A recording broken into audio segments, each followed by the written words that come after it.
First with Aaron Rodgers, then with Jordan Love. We talked about the offense taking a step in year 2. Let's not forget, this is year 2 with Jeff Hafley.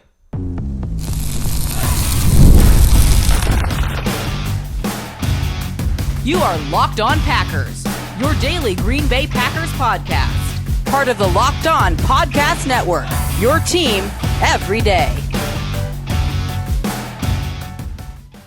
You are Locked On Packers, part of the Locked On Podcast Network, your team every day. I'm Peter Bukowski, and I cover the Packers for The Leap, a newsletter I would love for you to subscribe to. Follow me on Twitter, Peter_Bukowski. Follow the podcast on Twitter, Locked On Packers.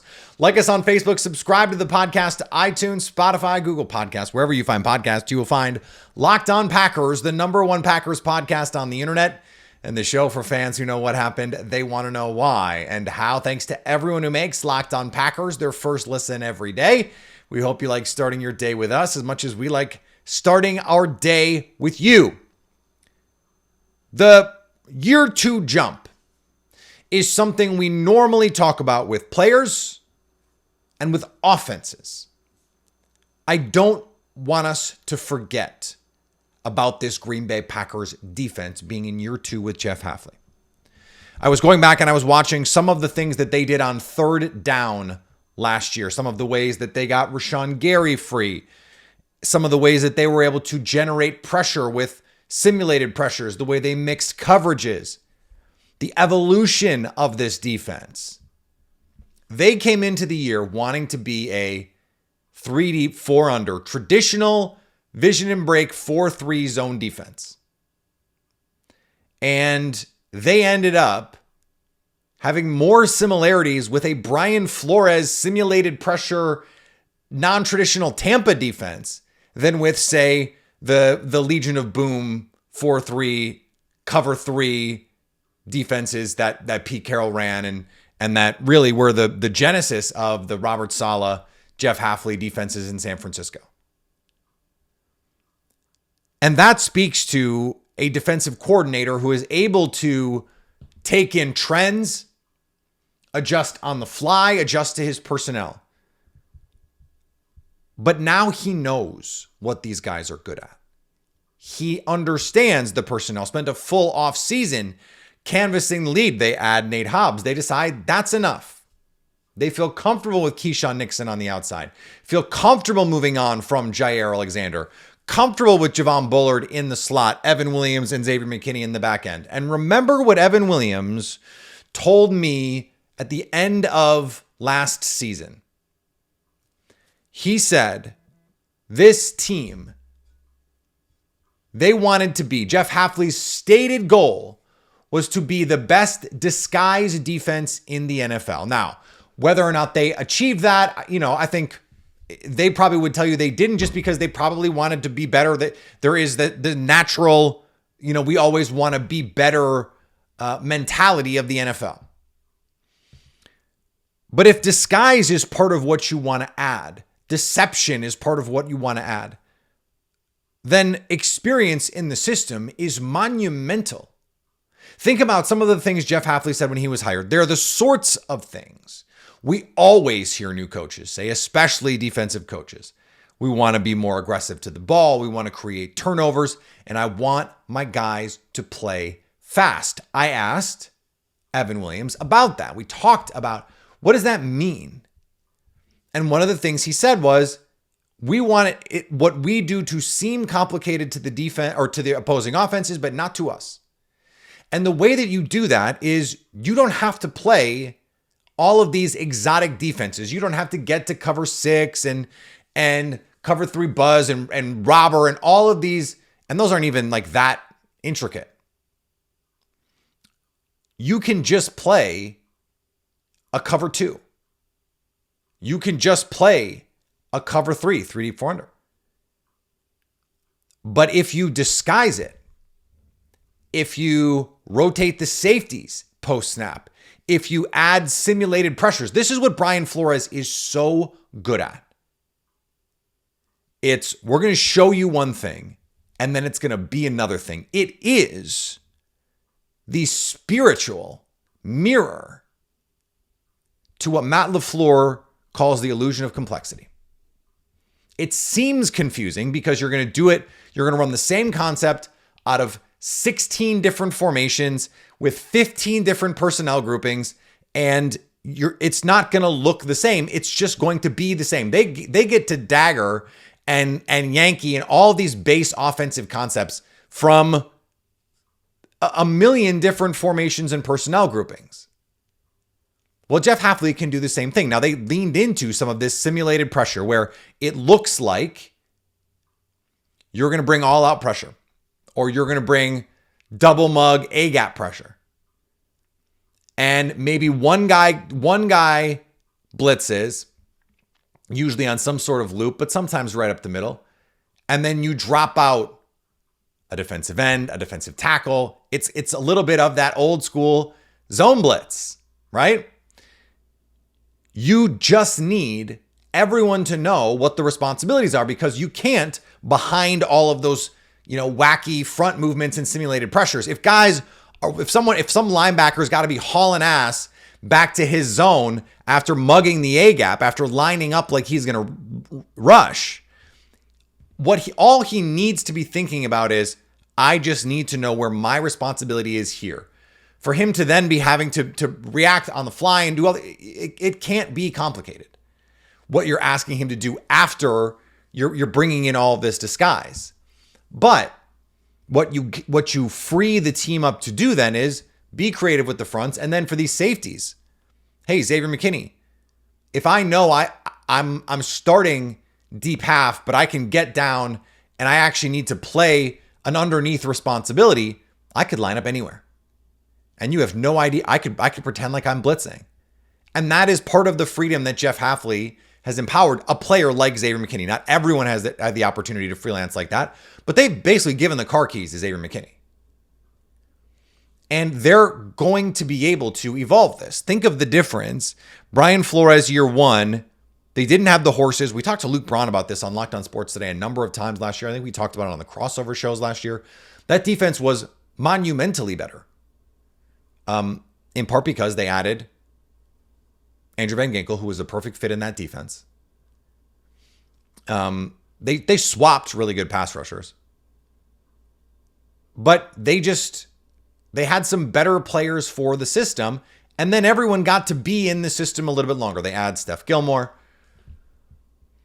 But everyone was able to learn, and Brian Flores was able to learn what the guys were good at and what they could do. And everyone had an understanding of what the goal was. And the deal with Brian Flores is you got to be able to handle cover zero, and you got to be able to handle non-traditional Tampa. These cover twos where the corner might be playing the deep half and you might just be moving pieces all around.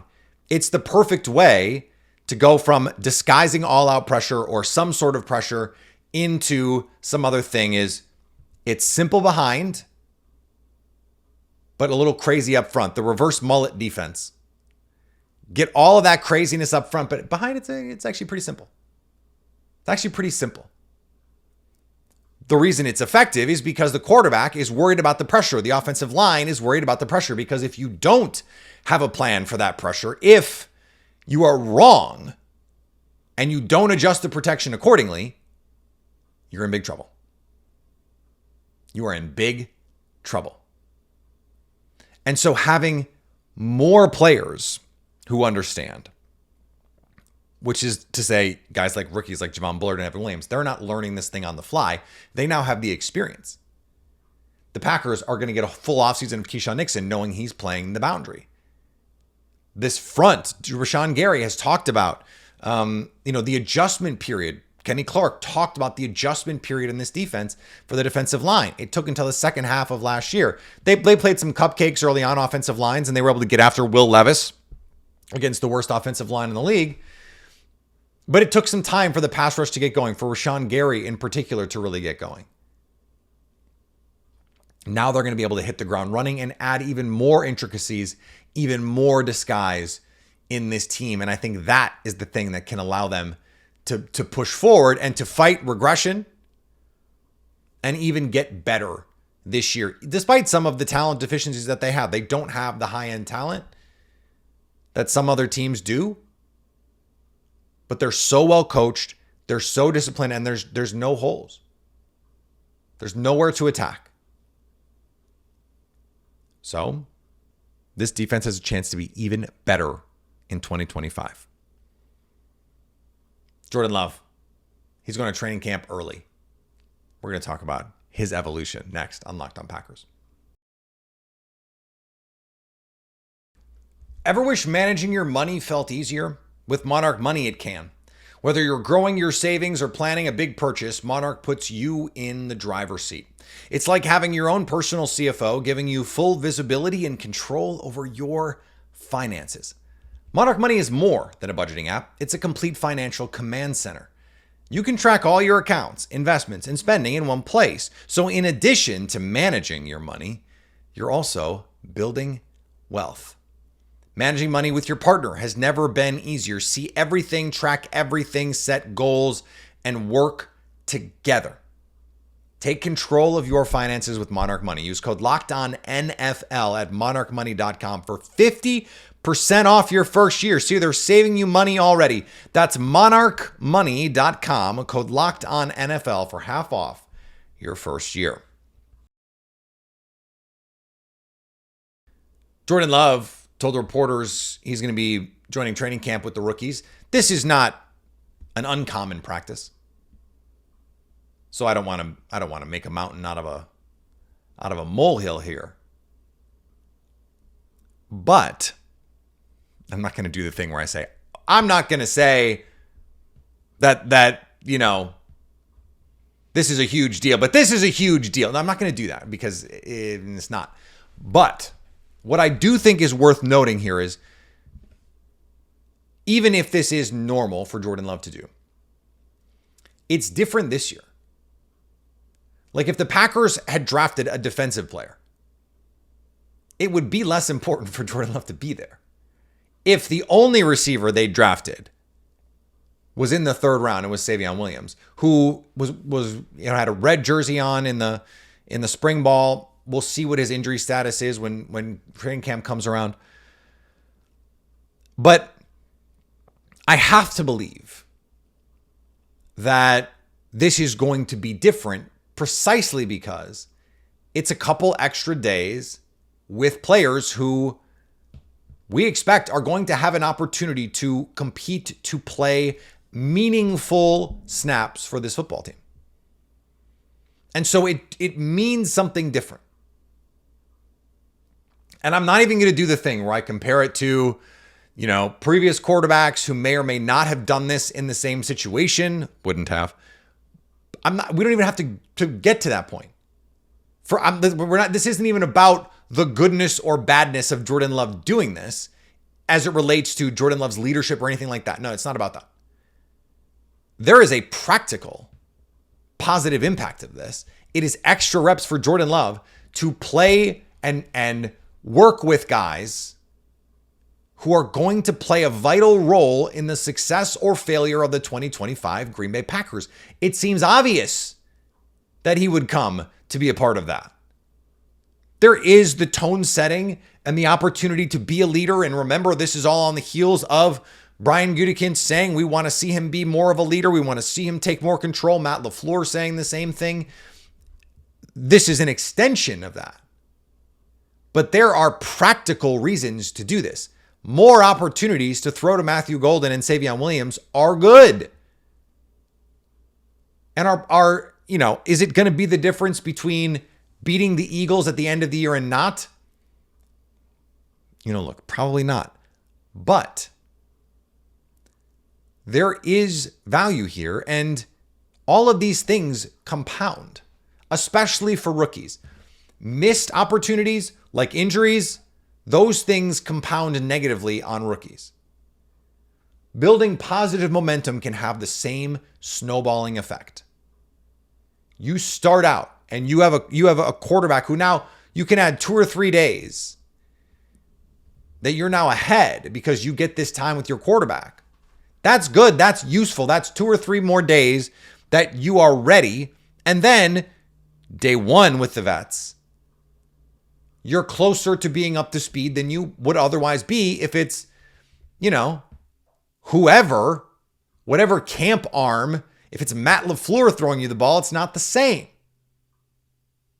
So is it going to mean that the difference between winning and losing against the Eagles? No, but also maybe.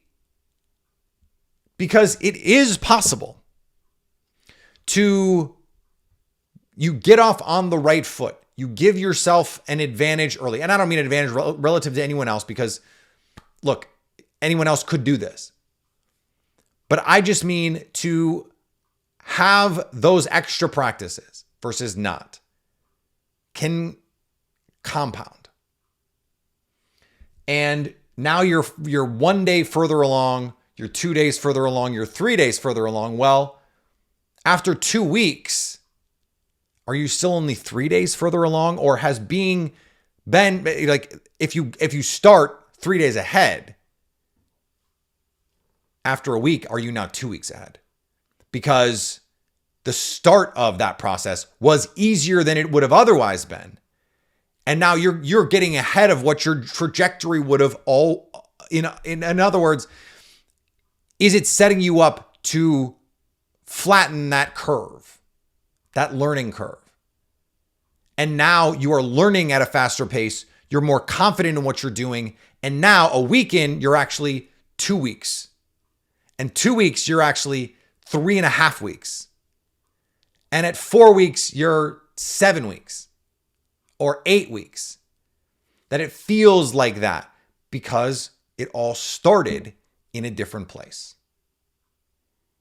Like, imagine you were learning a language and you were starting Italian class on Monday. But then a couple kids in the class, students, you could be any age, took a trip on Friday to Rome, and you spent 3 days in Rome. Friday, Saturday, Sunday. Forget the jet lag, because obviously that would mess up your process. You show up on Monday, and now it's fresh in your ears. You were just saying grazie to everyone that you met. And you were hearing these words, and all of a sudden now that you hear the professor or the teacher or whatever, they're giving you this information, and it was already there for you. And now, day one, you're not swimming. You're not going, oh my God, what is this? That is useful in your growth and development. That's why rookies show up early anyway. But then the rookies show up and then you get to be with Jordan Love.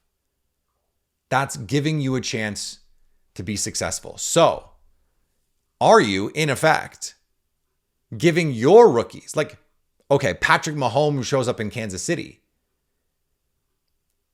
Josh Allen shows up in Buffalo. Lamar Jackson shows up in Baltimore. Those guys are BSDs. They are setting the culture. They're doing what they're supposed to do. But if you drafted a linebacker, how much does having Patrick Mahomes there really help? Now, maybe some. Especially if he's the kind of guy that in those circumstances is going to, pull him aside. Hey, in these circumstances, if I want to move you against these concepts, I'm going to do this and this. I guess that's useful. It's not the same. It's really not. Now, there are going to be other teams that drafted receivers. They're going to have, that could have the same circumstances. But my point is for the Packers, they could be setting themselves up to get these guys on a fast track for them relative to the players other teams picked, precisely because they're going to have a quarterback there, and that quarterback can accelerate their development. And maybe it doesn't. Maybe it doesn't. It's not a guarantee of anything, but you're giving yourself that opportunity. And it is different because of 2 rookie receivers. There just is a different, having Love there is a different impact on this team than if they had taken different players. So is Jordan Love, Winston Churchill as a leader because he's showing up to rookie camp? No. Is this going to make them a 14-win team when they would have been a 12-win team? No, probably not. No. Let me just say no. No. But could it set this group of rookie receivers up to hit the ground running in a way that they wouldn't have otherwise if Jordan wasn't showing up? Yes. And could it allow them to hit the ground running in ways that other rookies who don't have the benefit of that direct relationship with the quarterback, that those players have when they get to training camp? Having their quarterbacks at the rookie part of the training camp opening doesn't benefit them the same way it benefits Green Bay. And that's just something because the Packers haven't drafted a rookie in the first round in 20 plus years, it's just not something we've been able to say. And now it's doubly true because they drafted one in the first and one in the third. So this is great news. Now, if Matthew Golden looks like ass in the first preseason game or the family night, like no one's going to remember this. And we're going to be going, yeah, see, that was silly to think about. That was silly to worry about. Doesn't guarantee anything, but it gives you an opportunity. And if they can maximize that opportunity, it could potentially give them some kind of advantage down the line. Now, speaking of rookies, the guy sandwiched in between the 2 first-round picks, Anthony Belton, he should be signed any minute now. There is momentum here. I'll explain next on Locked On Packers.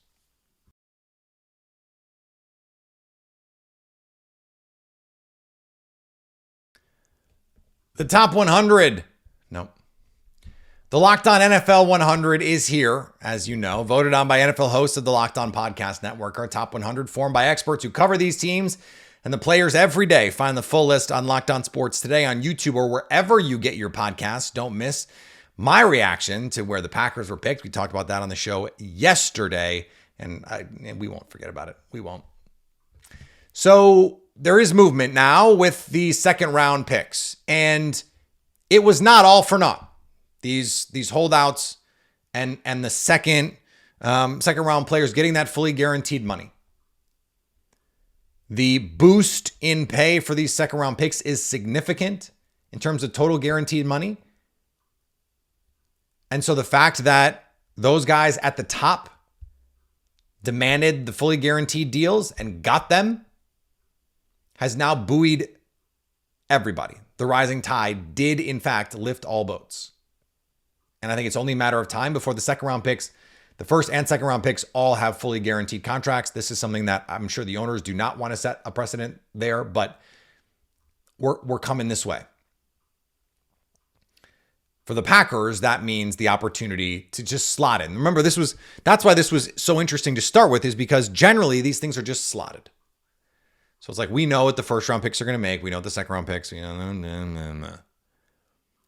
But because of these full guarantees, that's changed. Now, what happened was Alfred Collins, the 49ers defensive tackle, he didn't get full guarantees, but he got more guaranteed money and significantly more fully guaranteed money than any second round pick last year.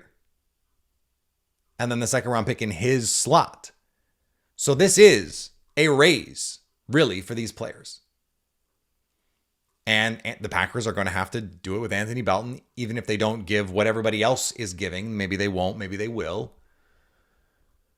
But the floodgates are going to open here, and we're just going to have a wave of these. There's already been a couple of them, but this has moved forward here. And I want to make it clear, this is not like the Shamar Stewart situation in Cincinnati where, he wants certain offset language and the team doesn't want to give it to him, and they're trying to negotiate X, Y, and Z. And it's really an agent. If you hear, the Locked On Bengals guys tell it, there's really an agent in Shamar Stewart's camp who's trying to push for something. And it's just sort of like, can we just get this deal done? I don't blame the agent, but I also don't blame the team. Now, the team did give Amarius Mims the guarantees that Shamar Stewart is looking for. The Bengals don't want to do that. They don't want to continue with the precedent here. So it's not that for Anthony Belton. He's not asking for anything that anyone else isn't asking for. I saw some reactions. Our pal Wendell Fajeda wrote a really, banal story about Anthony Belton, and it was just sort of like, and that's not a shot at Wendell. Like, it was just a newser. It was just sort of like, hey, Anthony Belton, this is the situation. This is what's going on. Like, it was not flaming Anthony Belton. It was not anything like that. But people were mad because they're going, just sign, just get, how some fans can be. That's not what this is. In some ways, this is solidarity that we rarely see from players. And what's going on with the NFLPA right now and the head of the NFLPA, like, go listen to, the Pablo Torre Finds Out episode on that and what's going on there. I mean, or just do a quick Google search. Ugly stuff right now with the NFLPA. I don't know why any of the players would have any faith in that leadership, and that's been true for 50 years. Because they always knuckle under, they always kowtow to the owners. They've never effectively negotiated anything that useful here. And I think they have more power than they believe. It has unfortunately been a pretty corrupt place, it seems, and that's unfortunate. But 30 other guys, after the first 2 guys got fully guaranteed deals, are going, hey, if there's a new paradigm, we want in on the new paradigm. And the 30 other teams are going, wait, we didn't agree to this. I'm sure they were not happy about it. But it's really not, in the grand scheme of things, like, we're talking about a 4-year, $11 million deals. Like, this is a couple million on the cap. This is nothing. Even for a team like the Packers that don't have an independently wealthy owner and whatever money, sometimes, these signing bonuses that have got to be put up front and put in escrow and all the different rules. And the Packers have the money to do this. That's it. There's no poverty ownership in Green Bay here. This is a cool story, I think. That the players all held on this. And now they didn't, fully hold, right? Because someone caved. They still got significantly more money guaranteed than a player drafted in that spot a year ago or had ever done before. The paradigm has been reframed, and I think it's going to be continually reframed until the players get what they feel like is a more equitable post-draft contract situation. This was not about Anthony Belton doing anything that 32 other players and agents weren't doing. So don't freak out at Anthony Belton. This was not his fault. He didn't start this. And I'm sure if you ask a lot of these guys, they would tell you, like, we didn't ask for this fight. But once you establish this precedent, once teams are giving fully guaranteed contracts, everyone has, frankly, an obligation to fight for more, to fight for those same contracts. Because if you're going to set that precedent, rarely do NFL teams willingly give up this sort of leverage. And they did. And so as players, you have to take those chances. Like, usually it's not when they give you an inch, take a mile. It's like they're going to give you an inch and you got to take the quarter inch. Because they're not really giving you an inch. It just seems like it. And that's what this is. Give an inch, take that full inch if you can. And a couple players were able to do it. Not everybody's going to be able to do it. But don't blame Anthony Belton for what is not his fault. And this was not his fault. All right, back next week when we're going to actually get to talk about training camp. We're actually going to talk about players on the field.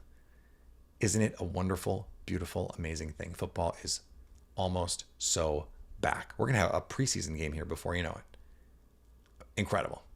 Follow me on the social medias, Peter_Bukowski. That's X. That's Instagram. Follow the podcast wherever you get podcasts. Subscribe to the podcast wherever you get podcasts. Subscribe on YouTube so you can watch us every day if you want or whenever you want so you can stay locked on Packers.